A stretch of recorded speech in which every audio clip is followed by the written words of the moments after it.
Hey everyone, dental emergencies can happen when you least expect them, and knowing what to do can save your smile. Today, we're covering the 5 most common dental emergencies, their warning signs, and how to handle them. Let's get started. First up, a knocked out tooth. Whether from sports, falls, or accidents, time is crucial. Here's what to do. Checkmark, pick it up by the crown, not the root. Checkmark, rinse gently with milk or saline, no scrubbing. Checkmark, try to reinsert it or store it in milk, saliva. Checkmark, see a dentist within 30 to 60 minutes for the best chance of saving it. A sudden, throbbing toothache could mean infection, decay, or even an abscess.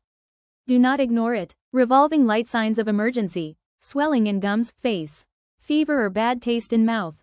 Pain that won't go away. Light bulb, temporary relief. Rinse with warm salt water. Use a cold compress. Avoid aspirin on gums, it burns. See a dentist ASAP. Biting something hard? A cracked tooth can expose nerves and lead to infection. Warning, what to do. Save any broken pieces. Rinse mouth with warm water. Apply gauze if bleeding. Use dental cement, temporary fix. See a dentist immediately. If your filling or crown falls out, don't panic, but don't wait too long either. Wrench, quick fixes until you see a dentist. Keep the crown and clean it. Use dental cement or sugar-free gum, temporary hold, avoid chewing on that side. Crossmark, never use superglue. It's toxic.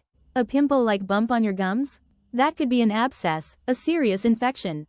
Ambulance, danger signs, severe pain and swelling. Fever or difficulty swallowing. Pus, drainage. Adhesive bandage, what to do. Rinse with salt water. Do not pop it. See a dentist immediately. This can spread to your bloodstream. Dental emergencies can be scary, but now you know how to handle them. Remember, quick action saves teeth. If you found this helpful, smash that like button, subscribe, and tell me in the comments, have you ever had a dental emergency?